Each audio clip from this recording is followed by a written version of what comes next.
Standard 8, chapter number 2, health and disease. तो शुरुआत करते हैं क्वेश्चन नंबर 1 से। Have you ever taken a leave from school due to the sickness? तो ज़रूर हाँ, हम लोग ने ली है स्कूल से छुट्टी। क्यों? क्योंकि हमारे झूठ स्मूठ पेट में दुख रहा था और हम लोगों ने होमवर्क नहीं किया था, इसलिए पेट में दुख रहा था, हाथ दुख रहे थे, पैर दुख रहे थे और हम लोगों ने स्कूल से छुट्टी ली। तो यस वी आर।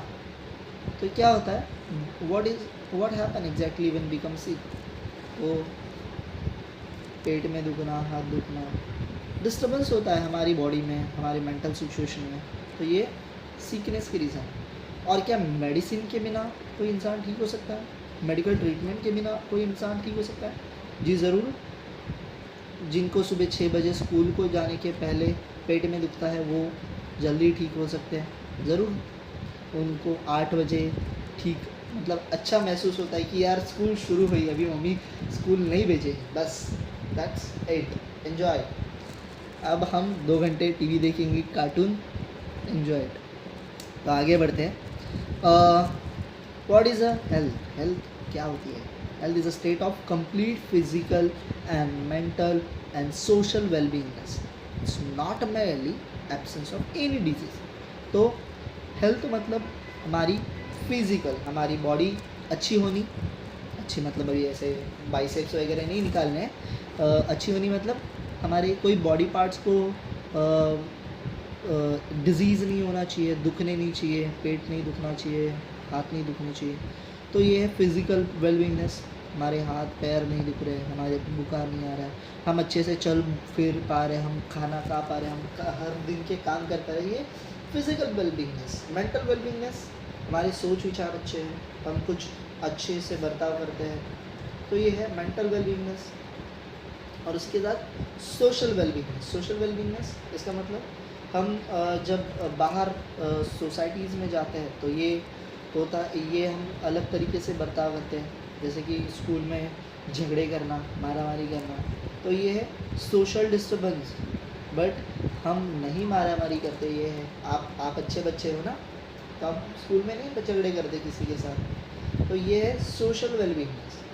तो ये तीनों मतलब हमारी हेल्थ भी अच्छी होनी, हमारा दिमाग भी अच्छा होना, और हम फिज़िकली जब सोसाइटी में जाते हैं तो हमारे बर्ताव अच्छा होना, ये क्या है? ये हमारे लिए है हेल्थ। तो हेल्थ तब तक अच्छी होती है जब तक हमें डिजीज़ नहीं होता। तो डिजीज़ मतलब क्या? तो डिजीज़ मतलब the condition of disturbance in physiological and psychological process of body is called disease. तो हमारी फिजिक्स में कोई भी रुकावट आती है, कोई भी डिस्टर्बेंस आता है, जैसे कि हमारे हाथ दुख रहे हैं, पैर दुख रहा है, पेट दुख रहा है, सिर दुख रहा है, तो ये है फिजिकल डिस्टर्बेंस जो हमें काम करने से रोक रहा है। हमारा मन नहीं लग रहा है काम करने में, क्यों? क्योंकि हमारी बॉडी उतने अच्छे से सपोर्ट नहीं कर रही है। उसी के साथ साइकोलॉजिकल डिस्टर्बेंस। तो साइकोलॉजिकल डिस्टर्बेंस में क्या होता है कि हमारी साइकोलॉजी, हमारा दिमाग उस तरह हमें हेल्प नहीं करता है हमें काम करने के लिए। तो कई बच्चों को ऑटिज़म वगैरह होता है, कई बच्चे थोड़े स्लो होते हैं, तो ये क्या होता है? Psychological disturbance. तो आगे बढ़ते हैं। Each disease have its own specific symptom. तो हर एक डिजीज़ के एक अलग अलग सिम्टम होते हैं, बराबर। कई बार हमें बुखार आता है तो हमारी बॉडी हीट करती है, बराबर। ये इस तरह के अलग अलग सिम्टम हैं, बट ये सिम्टम क्या होते हैं, हमें समझ आते हैं और हमारे साथ हमारे घर वालों को भी ये सिम्टम्स दिखते हैं। बट स्कूल जाते वक्त जो बुखार आता, पेट दुखता है, उसके सिम्टम सिर्फ हमें दिखते हैं और हम लोगों को दिखाते कि ऐसे हुआ है, which is not actually happen. So आगे बढ़ते हैं।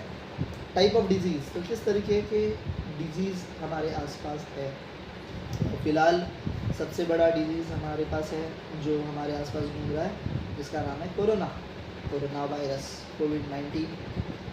दूसरा डिजीज़ आजकल हर एक घर पे एक पर्सन इस डिजीज़ का पाया जाता है, जिसका नाम है डायबिटीज़, शुगर। इसी के साथ कॉमन कोल्ड, नॉर्मल बुखार आता है, अस्थमा, सांस लेने में problem, down syndromes, heart disease. इस तरीके के अलग अलग डिजीज़ अलग अलग रीजन्स की वजह से आते हैं और अलग अलग सिम्टम्स दिखाते हैं। दीज डिजीज आर डिफरेंट, हर एक डिजीज़ एक से डिफरेंट होता है। मतलब हार्ट का प्रॉब्लम होना ये कॉमन फ्लू से अलग है। So coordination scientific study of these disease is classified as follows. तो किस तरह इसको क्लासिफिकेशन किया है ये दिखते हैं। तो पहले कहा है अकॉर्डिंग टू ड्यूरेशन, पहला टाइप है according to duration and according to reason. According to duration, duration मतलब वक्त उस टाइम पीरियड की वजह से आता है, जैसे कि क्लाइमेट चेंजिंग की वजह से आता है, बराबर। बारिश आती है तो आता है, गर्मी आती है तो आता है,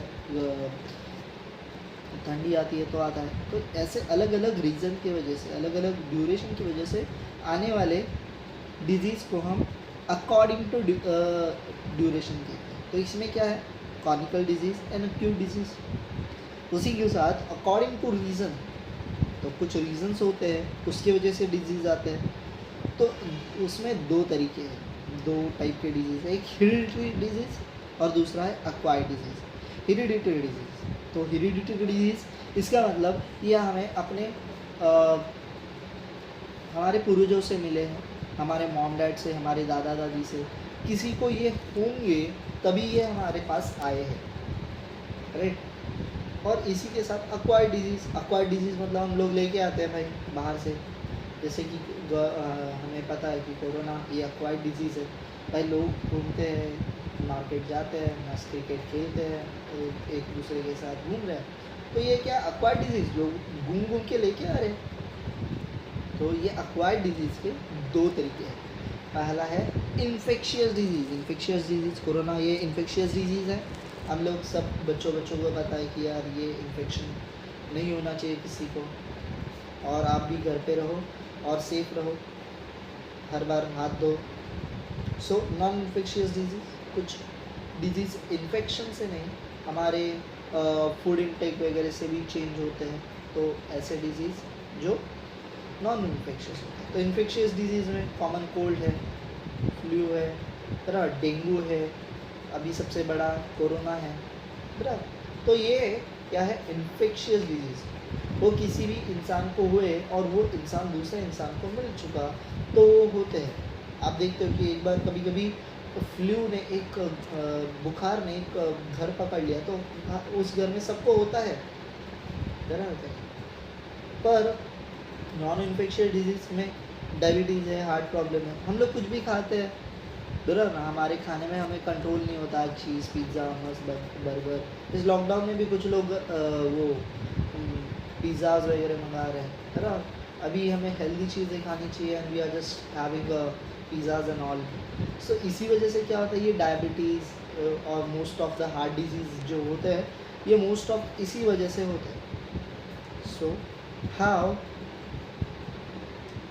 do the following disease spread, तो इस तरह डिजीज़ कैसे स्प्रेड होता है। इन्फेक्शियस डिजीज़ एक दूसरे से हम जब घूमते हैं रास्ते पे या फिर हमारे एरिया में, तो हम छींकते वक्त नाक पे, स्नीच करते वक्त नाक पे रुमाल नहीं रखते, हाथ और मुंह, हाथ से मुंह और नाक नहीं ढकते। तो इसी वजह से क्या होता है, हम लोग के मुंह से और नाक से निकलने वाले वो छोटे छोटे वायरसेस हैं, छोटे छोटे बैक्टीरियाज हैं, वो हवा में घुल मिल जाते हैं, और ये हवा में घुलने के बाद ये किसी और को मिल जाते हैं, है ना। तो आगे देखते हैं इनके डिजीज़। तो इन्फेक्शियस डिजीज़, तो हमें पहला ही पार्ट आया है इन्फेक्शियस डिजीज़। तो disease spread through contaminated air, water, food vectors. तो ऐसे डिजीज़ जो हम लोग, जैसे मैंने कहा कि स्नीजिंग वगैरह करने की वजह से ये जो पार्टिकल्स है ये एयर, वाटर, फूड में मिल जाते हैं, है ना, और ये एक पर्सन से दूसरे पर्सन तक पहुँचते हैं, तो इसीलिए हम इसको कहते हैं इन्फेक्शियस डिजीज़। तो पहला है ट्यूबरकुलोसिस। तो ट्यूबरकुलोसिस के लिए हमारे पास काफ़ी मतलब पहले से इसके लिए एक वैक्सीन दी जाती है जो जिसकी वजह से ट्यूबरकुलोसिस नहीं हो, इसे कहते हैं BCG वैक्सीन। बच्चा जब छोटा होता है तब इसे क्या होती है वो बहुत पहले ही दी जाती है, आपके सबके हाथ में यहाँ आसपास कहीं इस एरिया में ये डिजीज़ का ये वैक्सीन का निशान होगा। फिर आगे बढ़ते हैं। तो ये कैसे फैलती है? Spitting by patient through air, हम लोग हवा में थूकते हैं, बराबर, रास्ते पे वगैरह थूकते हैं, अपना खाना शेयर करते हैं, पर मटेरियल शेयर करते हैं, तो इसी वजह से। तो इसके सिम्टम्स क्या है? खांसी आना, बराबर, कफ होना, बराबर, हम लोग जब खांसते हैं या फिर स्पिट करते हैं तब हमारे स्पिटिंग में से ब्लड निकलना, बराबर, ब्रीथ करने में मुश्किल आना। तो ये है ट्यूबरकुलोसिस के सिम्टम्स। इसके लिए हम लोग क्या करते हैं? प्रिवेंशन करते हैं। सबसे पहले प्रिवेंशन हम लोग जब जन्मते हैं इसीलिए इसी वक्त करते हैं, वो है BCG देते हैं। उसी के बाद अगर फिर भी हुआ तो हम उस पर्सन को आइसोलेट करते हैं। आइसोलेट का मतलब आपको अभी सबको अच्छे से पता होगा कोरोना वायरस आने की वजह से। So regular medication like a dot, तो डॉट की तरह की मेडिसिन्स इनको मिलते हैं। तो दूसरा डिजीज़ है जिसका नाम है हेपेटाइटिस। सो ये ऐसा डिजीज़ है जो लोगों को होता है, जिसका hepatitis A B C D E इस तरह के 3 डिजीज़ है ये, और इसका फेमस नेम है जॉन्डिस। इसका फेमस नेम क्या है? जॉन्डिस। तो ये किसी को ना होगा क्योंकि ये बहुत रेयरली नहीं होता, ये नॉर्मली सबको किसी ना किसी को दिखता है नॉर्मली, और we can come out from this disease. तो ये कैसे इसमें इसके रीज़न क्या है? तो हम लोग कंटामिनेटेड वाटर, गंदा पानी पीते हैं, शेयरिंग नीडल।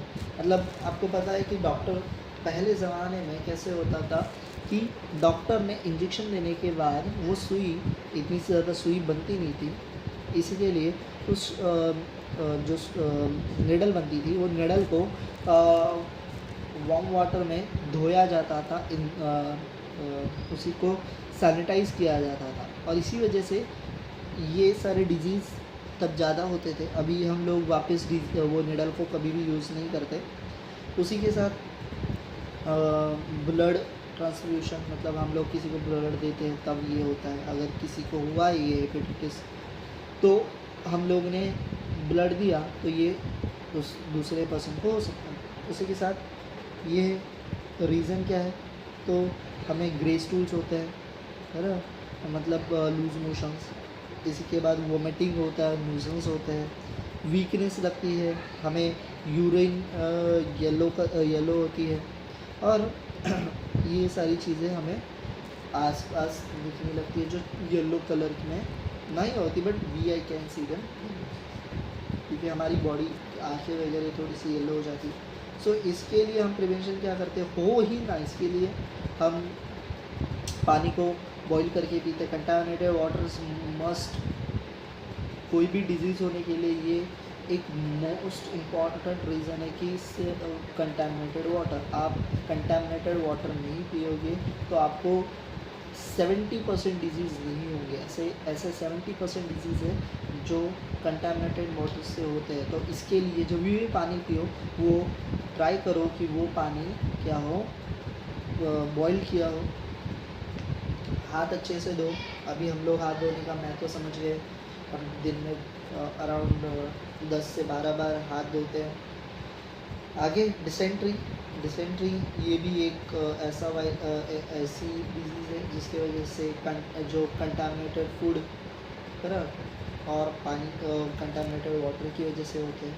तो इसमें भी हमें वाटरी स्टूल होते हैं, बराबर, मोशंस होते हैं।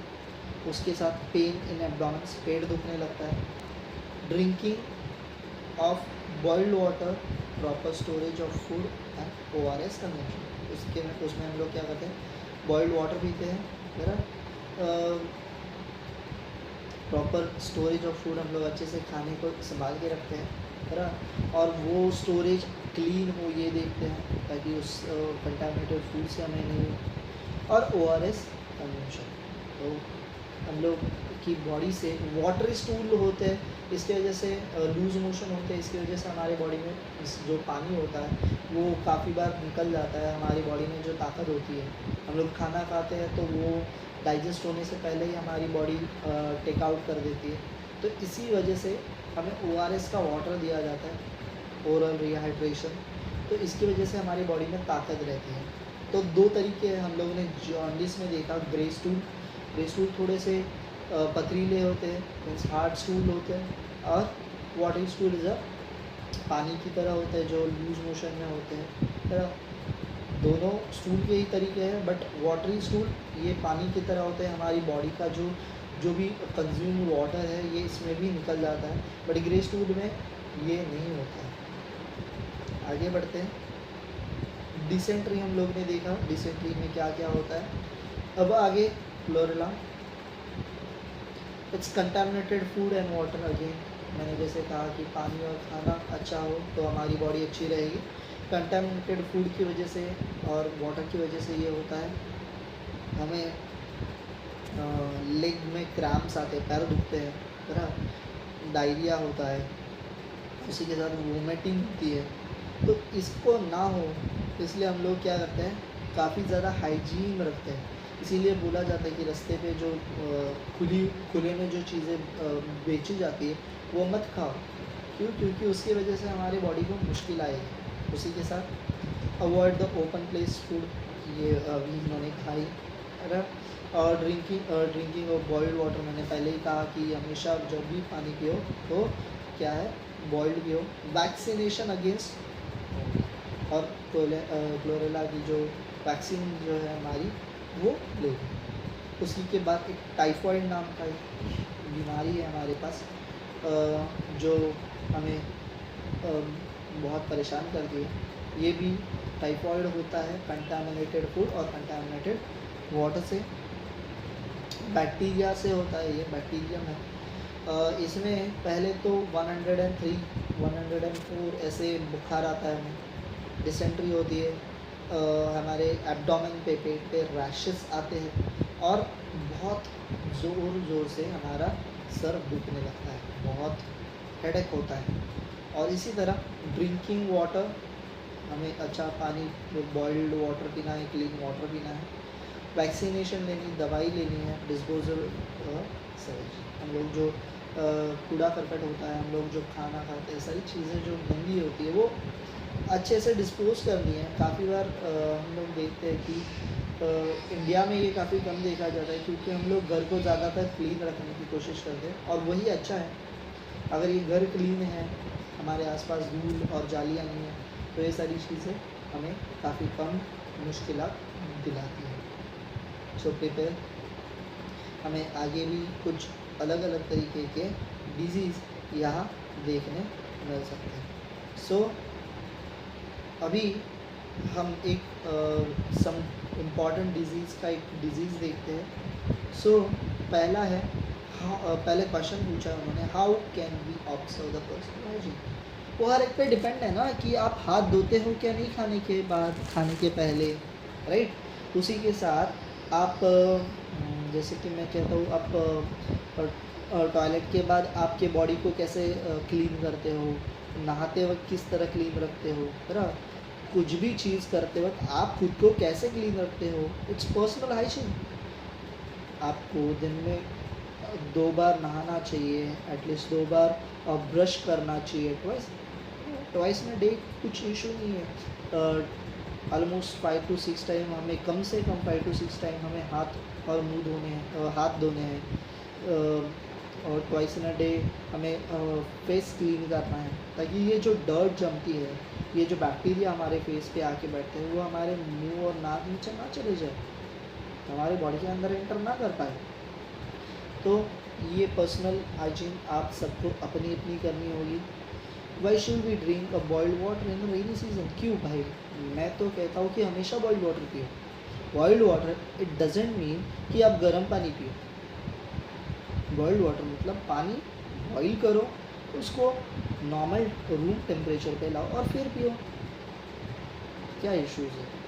ये करने से क्या होता है, उस वाटर में जो बैक्टीरिया होता है वो मर जाता है ना, और इसी से हमें होने वाले डिजीज़ क्या होते हैं, नहीं होंगे। तो आगे बढ़ते हैं। Third question, why the clean and drive the run in school. तो हमें हमेशा हाथ धोने चाहिए, clean hand drive is school. क्यों? क्योंकि हम अपने दोस्तों से मिलते हैं, हम उनसे हाथ मिलाते हैं, एक दूसरे से बैक्टीरिया एक दूसरे के पास चला जाता है, और ये ना हो इसके लिए हमेशा हमें हाथ क्लीन करने चाहिए। अभी लॉकडाउन के बाद जब स्कूल शुरू होगी, आपको काफ़ी ज़्यादा केयर करनी पड़ेगी ये सारी चीज़ों की। आपको सोशल डिस्टेंसिंग मेंटेन करनी पड़ेगी, आपको मास्क लगाने पड़ेंगे, आपको क्लीन रहना पड़ेगा, हाथ मुंह हमेशा धोने पड़ेंगे, है ना। आपको स्कूल में जाके झगड़े नहीं करने भाई किसी से, मारा मारी। इससे क्या होगा कि वो बैक्टीरियाज आपके बॉडी में हो तो दूसरे को जाएंगे, दूसरे के बॉडी में हो आपको आएंगे। So don't do these things. तो पहले टॉपिक एक आज हम लोग ख़त्म करते हैं, जिसका नाम है, एक ही टच करेंगे जो मोस्ट इम्पॉर्टेंट डिजीज़ में है, जिसका नाम है डेंगू। अभी फ़िलहाल डेंगू ने वापस सर उठाया है। डेंगू होता क्यों है, कैसे होता है, ये हमें पता है, देखते हैं फिर भी। Mosquitoes Lay's the eggs in bottle places thereby the population increase, the different species mosquito spread the different disease in the spread Aedecia aegypti. These diseases caused by the 1 to 4 viruses belonging type of flavivirus. तो mosquito क्या करते हैं, अपने egg देते हैं। कहाँ देते हैं? जहाँ बहुत दिन से पानी भरा है।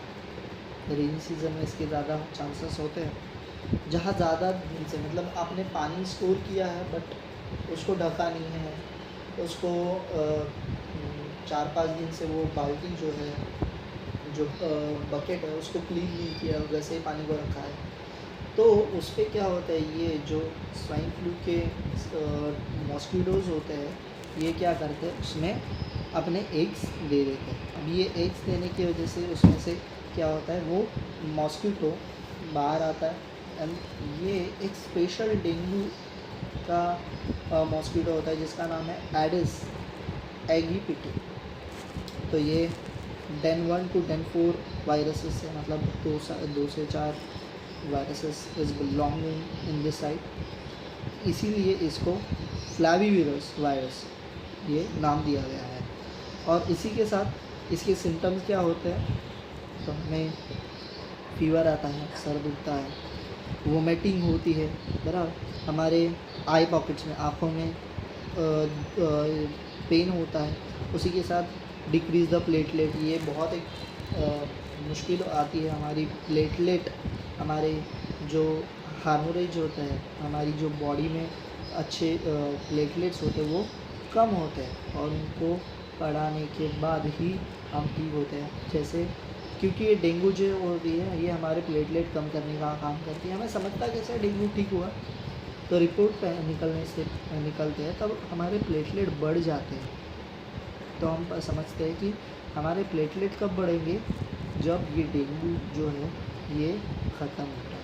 ठीक है, सो ये सारी चीज़ें हैं डेंगू के बारे में। बाकी सारी चीज़ें हम अगले पार्ट में देखेंगे। That's it for today. Bye bye.